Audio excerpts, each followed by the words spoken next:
Check, check, check, check. This is going to be a solo edition of Everything on the Table, episode 14. And for this one, I'm going to have to improvise a little bit. We'll do some count because Agent Warrior X, my co-host, is at Yankee Stadium working the Yankees game right now against the Toronto Blue Jays. They're at the top of the fourth. And so what we're going to do with this one, do some top five list and maybe even as well, we'll talk about the Cavs versus Knicks live of game one. So that'll be that right there. We'll give it a few more minutes. Let's see. Hold on a second. Give me 1 second.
All right, so yeah, we're going to do that right there. So this is going to be a little bit of an improv edition of Everything on the Table. We're going to do some live coverage of the game one between the Knicks and Cavs. We still got a few more minutes for that game's underway. Also going to do a few top five lists and even, hey, maybe we'll just mess around, create some impromptu live discussion. If anyone in the chat has anything they want to comment about, get something going, we'll do that. And we're going to have some fun with this bad boy. And we got just another minute or so before. So let's see. Still got a minute or so before the game going on. We're taking a look. I'm looking live on ESPN right now. I got Jared Allen, Evan Mobley. Both had over 20 points. And OG Anunoby will play, who missed games 3 and 4 in the Sixers Knicks series. He's back. We'll see what he can do this go around.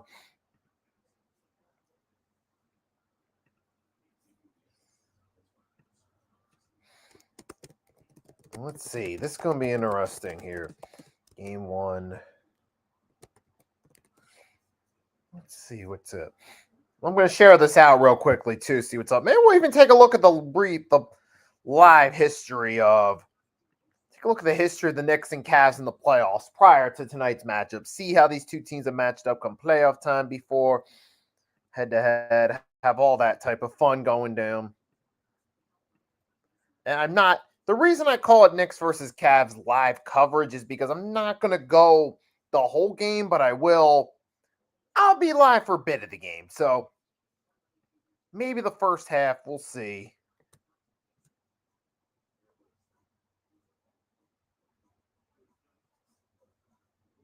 So let's see. We got. I'm going to share this out a little bit. All right. So we going to do one a little bit right here. All right. So give another minute or so. We'll get this bad boy going. I'm also going to put up the live box score as well. We're at commercial break, waiting for this game to get started. Here's a look at the box right there. The live score box. So we're still waiting for the game to get started. We still got some time to go through a few top five lists as well. for this episode of Everything on the Table. Let's see. Saturday, let's get a little bit creative. In the spirit of the traditional Everything on the Table lineup, I'll do a few of these. Let's start off with some of my favorite top 5 Eagles games. A few honorable mentions for this one include 44-6 versus the Cowboys Week 17, 2008. The snow game against the Rams in the divisional round.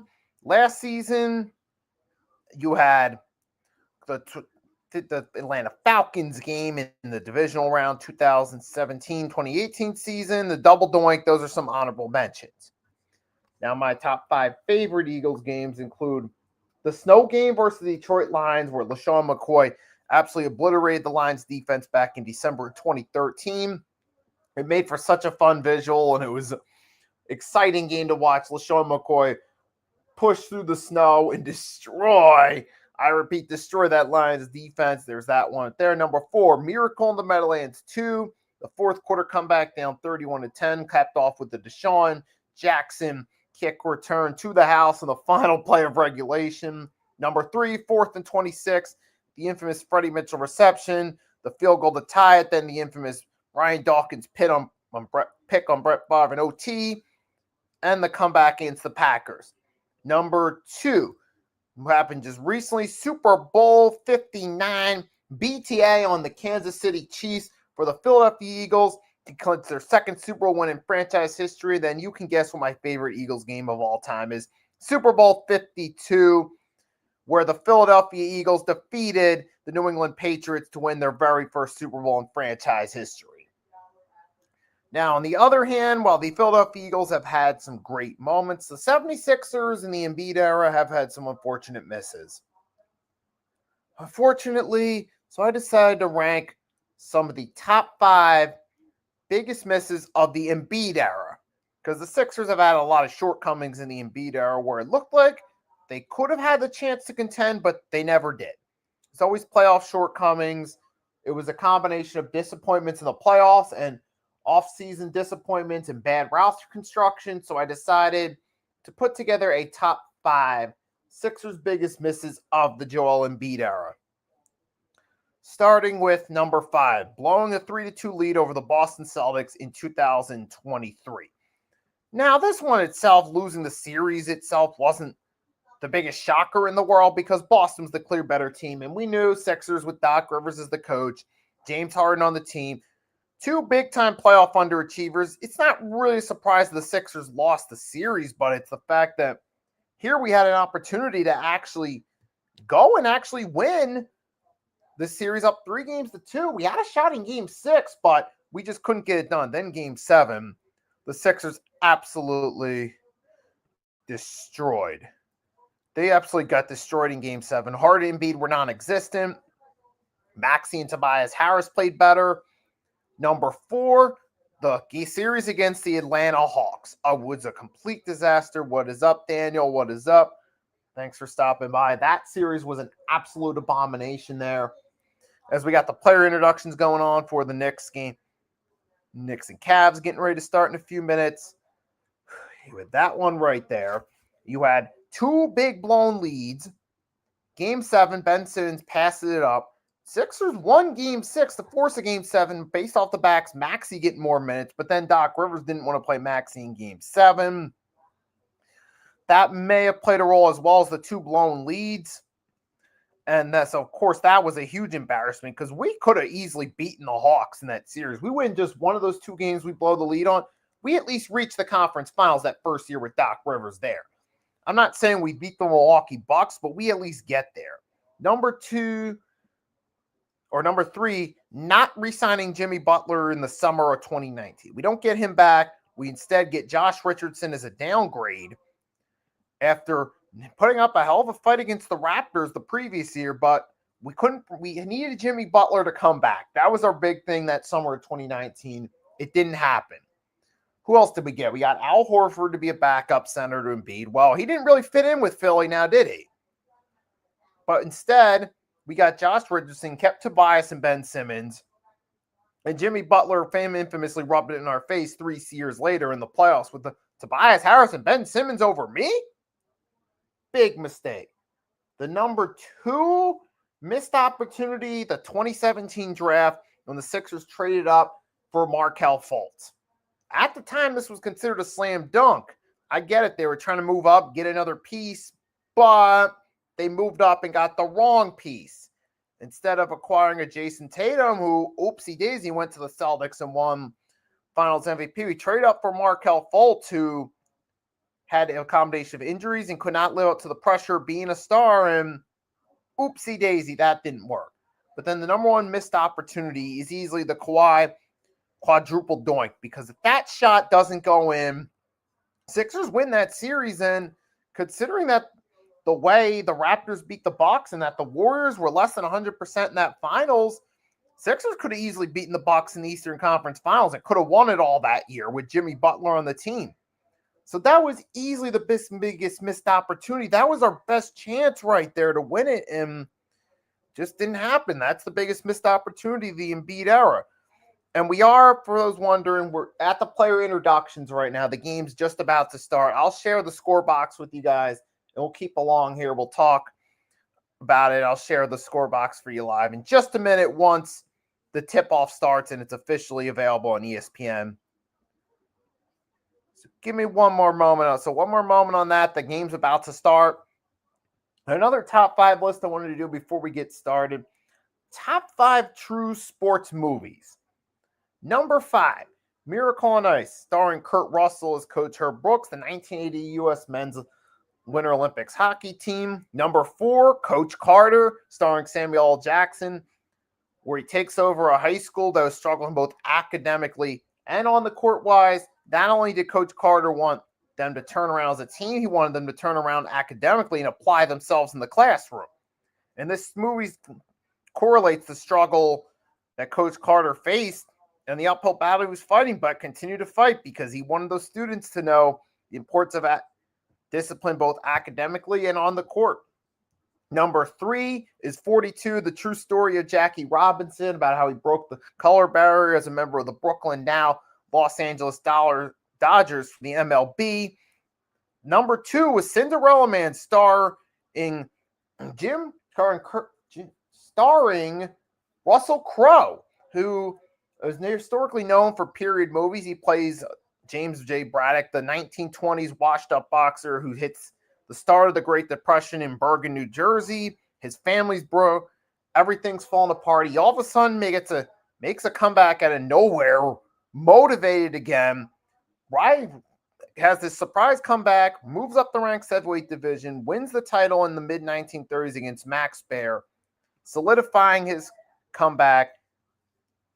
It's one of those classic underdog stories, and it's a story about an underdog during the Great Depression. And number 1, it's Remember the Titans, starring Denzel Washington, about those perfect 1970, whatever it is, Titans team, Virginia, who were one of the first integrated high school teams. They had to play in an area that were against mostly white high school teams, and they overcame that barrier, and it was one of the best sports movies ever.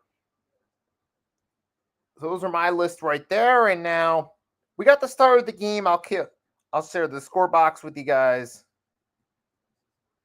Oh, wow. James Harden gets the first shot of the game.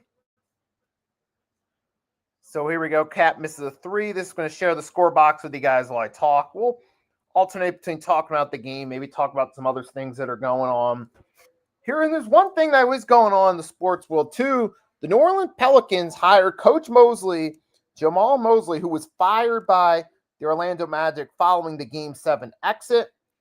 About this hiring, now for the Pelicans, it looks like a decent hiring on paper. Yeah, you're bringing in a coach who helped the Orlando Magic reach the playoffs numerous times, but didn't experience much success in the playoffs. And secondly, he's going to the New Orleans Pelicans, a much worse team with, what does he have over there? You got Zion Williamson, who's not exactly living up to the hype of being a number 1 draft pick that he was back in 2019. He was paying even some people thinking he could be the next face of the league. Well, that's no, hasn't happened.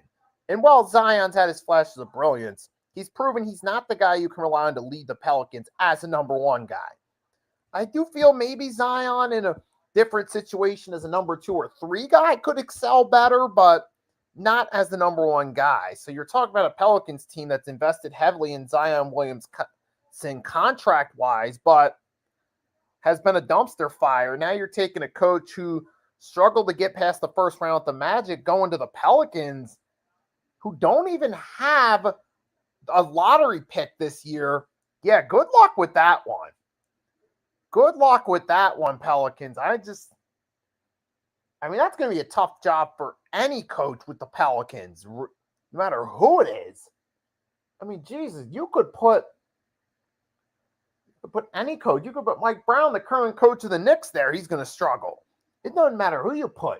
You could go on a time machine, get prime Greg Popovich. With that roster in New Orleans, any coach is going to struggle. So I got to wonder, what was Coach Mosley that desperate for a new head coaching gig? He accepted the Pelicans job? Because that does not seem like that does not seem like a recipe for success. And so far, we're still early. It's still a couple points, and Brunson gets the bucket. The score box is a little bit ahead of me. I'm watching on my TV in the score box. Cavs got the ball. Owes Mitchell with him. We got a foul.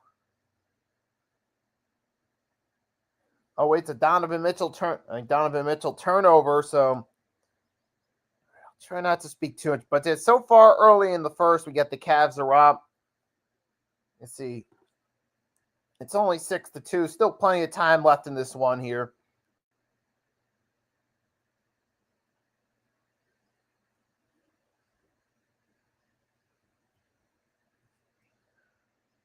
Here we go. Let's see what the box score is. See, they keep us updated. You got Mobley got a free throw. Harden got 2. And a 3 from Donovan Mitchell for the Knicks. It was just the 2 from Mikal Bridges thus far. That's the points total so far.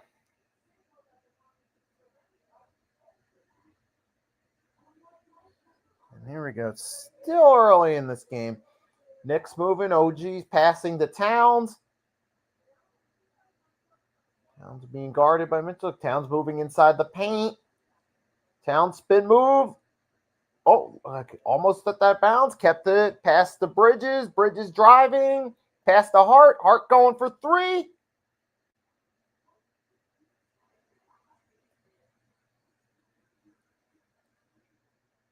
And we get a missed shot by Bridges.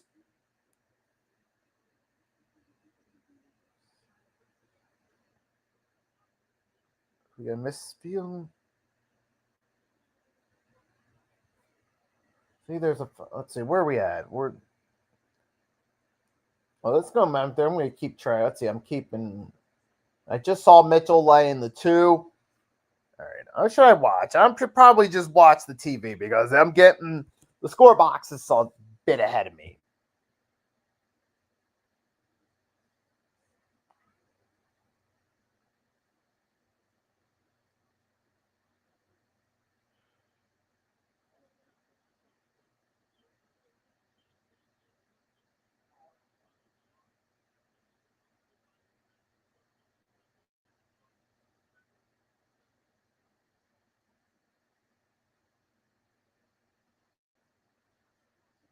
And Brunson got the 2 now. I'm at 8-4 Knicks on the TV. I'm commentating on what I see on the TV. You guys are probably a little bit ahead of me. Right now, 8-4. Harden past the Rock. Oh my God! And now I just saw the easy 2. Donovan Mitchell up. Mitchell's up to 7. He's got 7 of the Cavs' 10 points. So far, Donovan Mitchell throughout this playoff run, he's been doing pretty solid for them. It's crazy because going into this playoffs, there was the reputation of, Donovan Mitchell and James Harden, the 2 guys you don't want come playoff time. Now, Donovan Mitchell, I feel it's a little more unfair to give him that critique, but James Harden, look, he's the perfect poster child for playoff underachieving.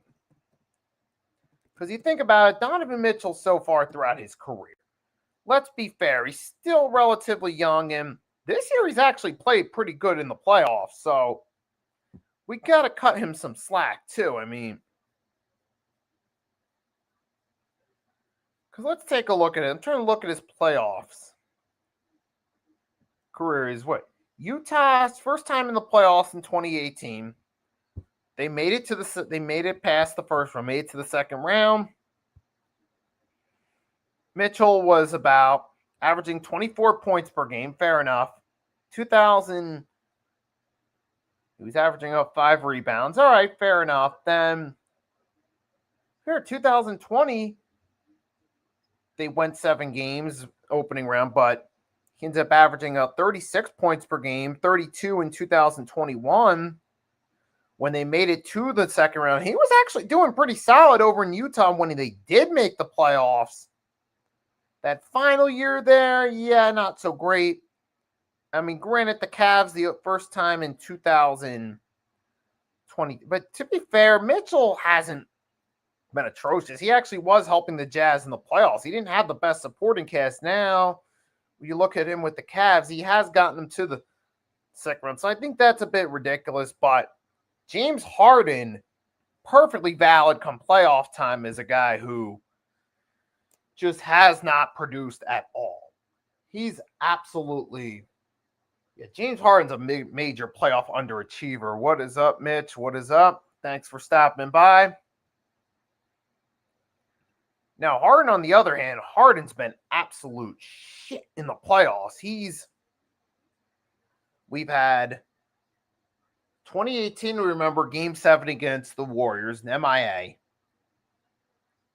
2019, again, in the rematch against the Warriors, him and Paul didn't show up. They weren't a cohesive unit in that series. Then you have, what was it, 2021, he got injured, so that's, okay, that's kind of valid. 2022 against the Heat for the Sixers, he didn't do that great. 2023, what did he do? Yeah, 2023, he had 2 dreadful games, including an awful Game 7 against Boston for the Sixers. That was his final game in Philly. And now James Harden this year, I mean, Game 7, he was carried by the rest of that team. Harden didn't really produce at all. 9 points, but yet they advanced mainly off the backs of guys like Mitchell, Mobley, Jared Allen. So, was that right there? Let's take a quick look at the score box real quickly.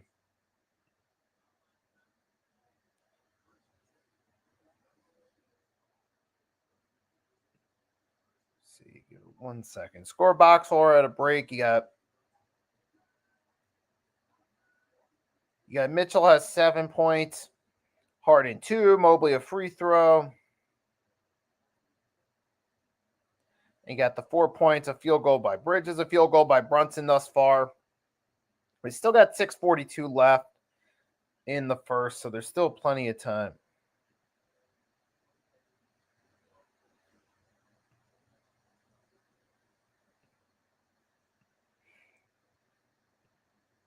I got the Knicks winning this series, probably 6 games I could see.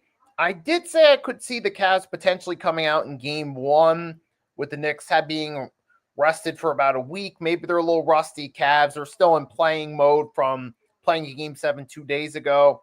So I can see the Cavs winning tonight, but overall, I got the Knicks winning the series.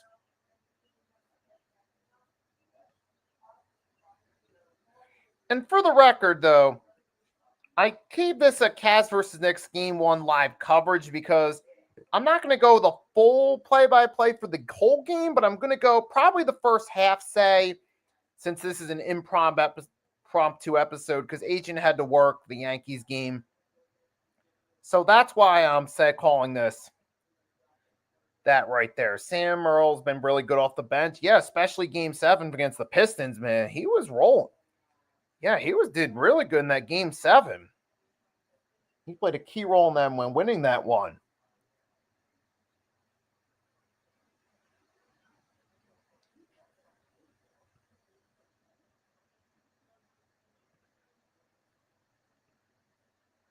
1 second. I'm going to try. 1 second. Let me see.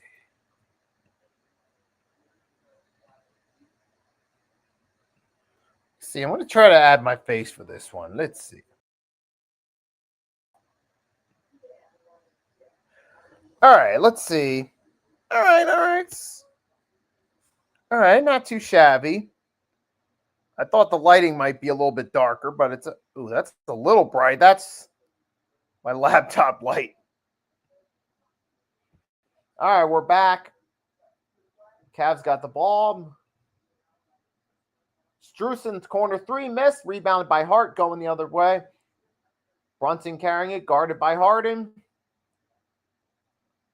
Brunson rolling to his right, past the Hart. Hart back to Brunson. Brunson gets the two, and now it's 10-6. A little under 6 minutes in the first quarter. Let's go Sixers. Yeah, maybe this time around, Strus mixes another corner three, but rebounded by Allen. Misses again. Rebound by Anunoby the other way. Oh, yeah, Sixers, hey. And I don't even called it, but I just counted down, just brief small countdown, top 5 basic missed opportunities of the Embiid era. These are some of the ones I came up with.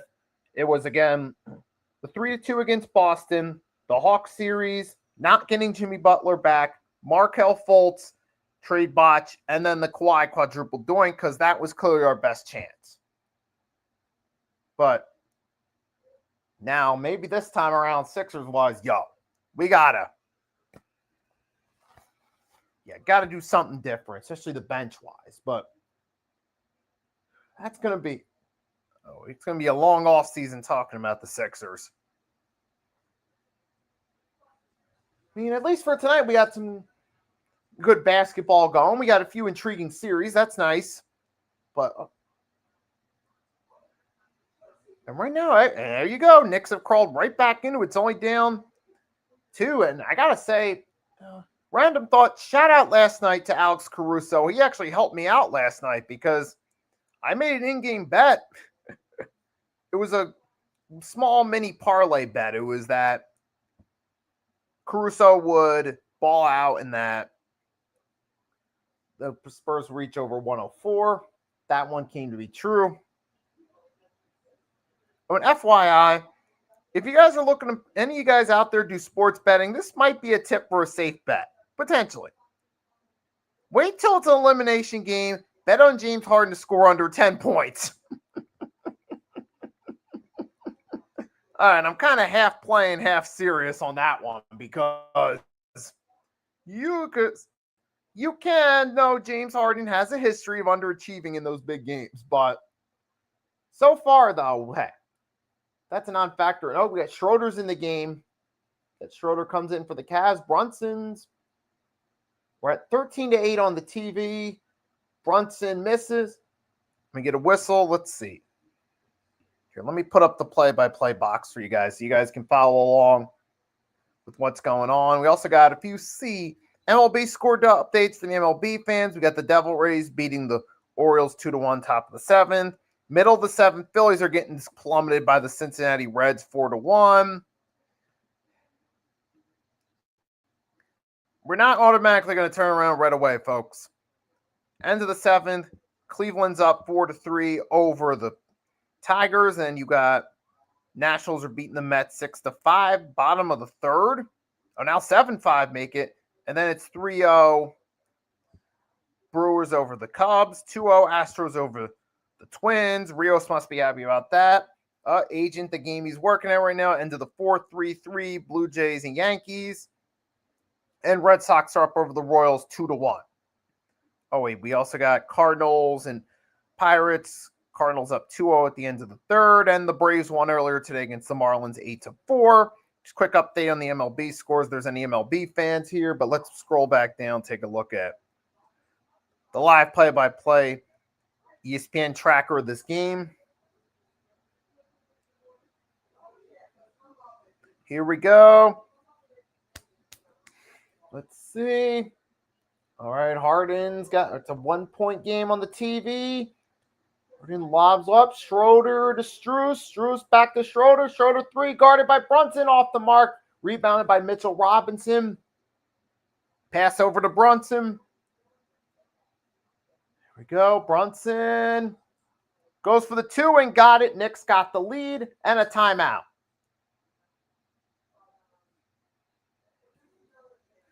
And so far, this is panning out to be a good game, kind of similar to what I figured this would be. I did say earlier on the 3-point blitz that I had a feeling this series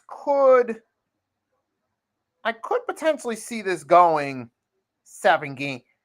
I could see the Cavs winning this game. I got the Knicks winning the series, but I could potentially see the Cavs maybe coming out winning game 1. But so far now, hey, it's pretty close. Still 1-point game late in the first quarter. Anybody's game at this point.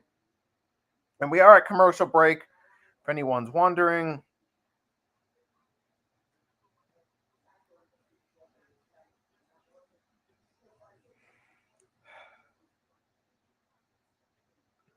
And what's crazy is earlier today, man, I realized some random thought, kind of off subject, just to kill time. We're at commercial break.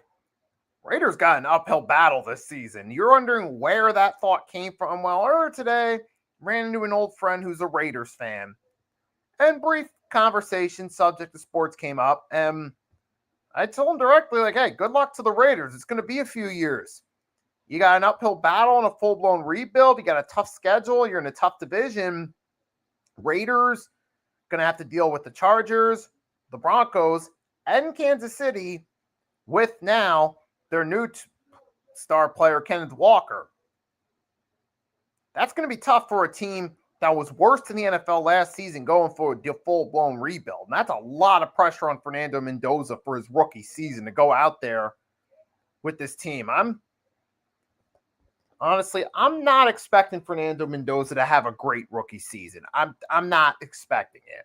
He's going to have a lot of pressure in an uphill battle.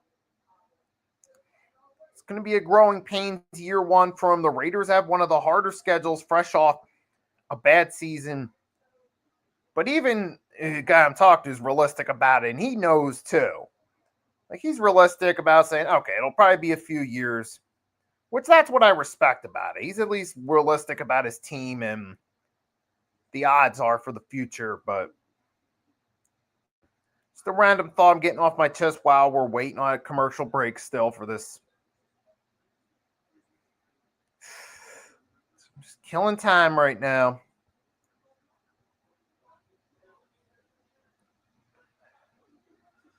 Let's see.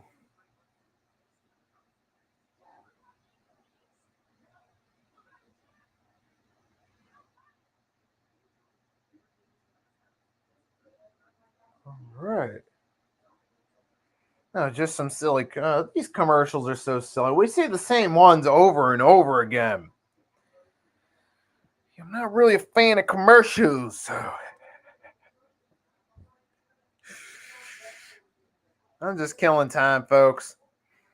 Shadow boxing at the screen because I got nothing else to do. We're still at commercial break, waiting for the game to return. Oh, I just did see. Okay, the game's about to come back in a second. Let me stop looking at the score box. I'm going to look at the TV so I don't catch any spoilers. Oh, we got Lenny Kravitz at the game. Ben Stiller's at the game. And Timothy Chalamet. Oh, Jimmy Fallon. And Michael J. Fox. All right, now we're back to the game. All right, turnover by Strus. He's having a terrible quarter. Bridges with the slam. 3-point game. Oh, Max Strus is having a terrible first quarter. And Knicks are on an 8-0 run right now. And there's Schroeder. Misses. Uh-oh. Oh, Knicks are starting to get a little hot right now. And Brunson. Jumper. Good. Now it's 18-13. Oh, Knicks are getting hot right now.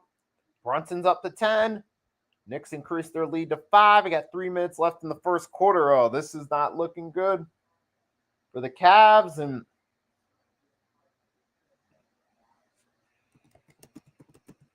And we get out of bounds on the Cavs. Damn.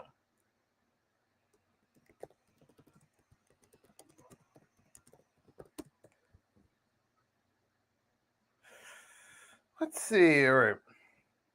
And I'm just looking for right now. I'm just taking a quick look around, searching up the history of the Knicks and Cavs in the opening round of the playoffs histories prior to this series. Oh, another missed three. Here goes Bridges. Oh, turnover. Struess got a steal. All right. Schroeder spins off Clarkson. Another missed three by the Cavs. Here comes Mitchell. Mitchell finally gets a bucket to go in.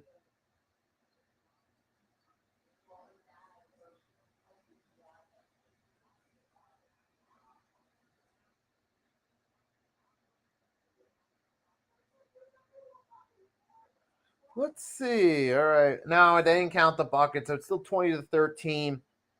Knicks have been 7-7 on field goals. Bridges is coming out of the game.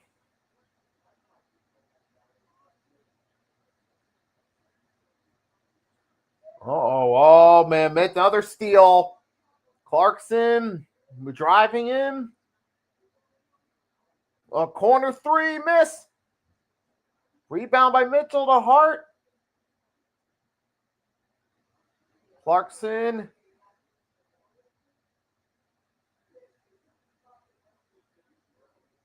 McBride to Hart. Hart, step back. Misses. Rebounded by Mitchell. A little over a minute in the first.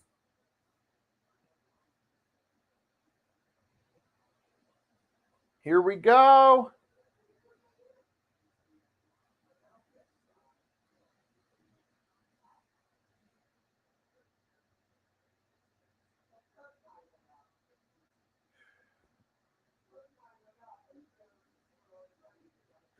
All right, here we I'll be right back in a second, guys.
All right.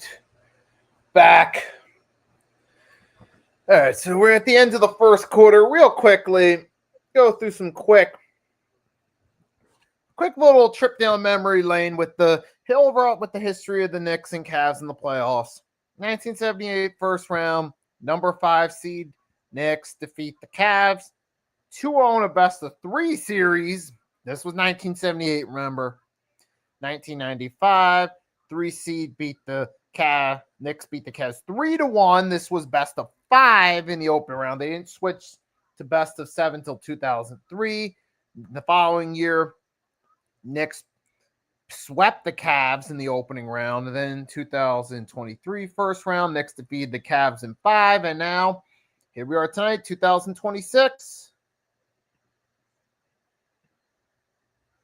Where they're in the opening round again, and where they're in the conference championship. This is the first time these two teams have played in the conference finals. Yeah, so we're at the end of the first quarter now.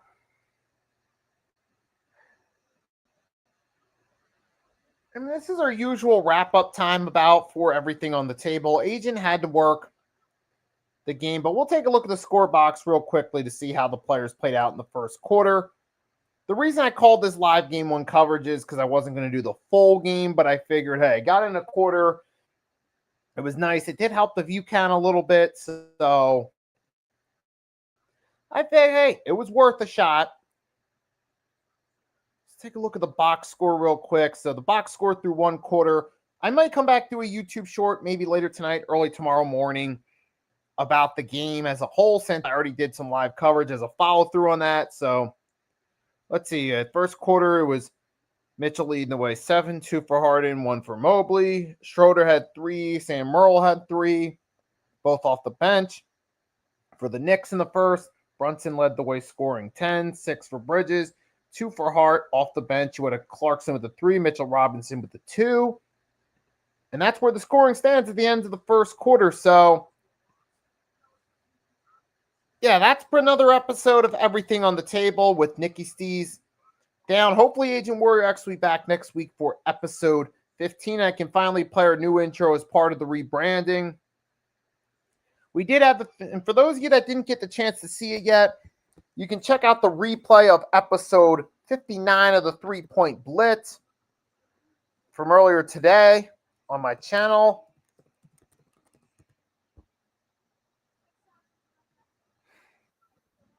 I'll share it with you. So I'll share the link with you guys before I go. You guys can check out my replay of the 3-Point Blitz earlier today at noon. We talked about game 1 between the Thunder and the Spurs. Gave my preview for this series on that one. No, wait, excuse me, I apologize correctly. That's the wrong link. Let me check you to the 3-Point Blitz episode. This was episode 59 of the 3-Point Blitz. Here we go. Episode 59 of the 3-Point Blitz. Where you can check this out. This was from earlier today where I talked about, like I said, that's the correct link. We talked about it. There we talked about, like I said, Spurs Thunder game 1, the thriller there. Previewed this series, talked about the NFL schedules a little bit, what my thoughts are on it, who I felt had the easiest or hardest schedules, which games were the most interesting. All that was earlier today, so you can check out the replay there. Also, as well, if you watch this, if you are a fan at all, the WNBA, we had Coach Ed Gladney, where compadres the Pick and Roll podcast was on. He did a and She's Got Game, where he talks about the WNBA with a few other YouTubers. And also, speaking of hardcore sports, tomorrow, it is Wednesday, which means every Wednesday on the Hardcore Sports Network, you got the Pick and Roll podcast coming up. That should be tomorrow. Let me see. Where is it at? Is it scheduled yet? I don't know what happened. I guess they haven't scheduled it yet, but tomorrow should be the Pick and Roll podcast. Should be tomorrow, which is usually every Wednesdays at 5:30 p.m. Eastern Standard Time. That should be up tomorrow. So you'll definitely want to tune into that if it's happening. I'll share it on my community page if so. We don't have any real other big streams planned at the moment the rest of the week. Maybe as the week goes along, I'll come up with an impromptu stream or so. But yeah, that's going to be it for everything on the table. Episode 14, where I gave a little bit of a few top 5 countdown list. I also decided to do a little bit of live coverage of the first quarter of this game. So with that being said, for Nicky Stees, signing off for the night. Hopefully Agent will be back next week. And catch y'all later. Peace.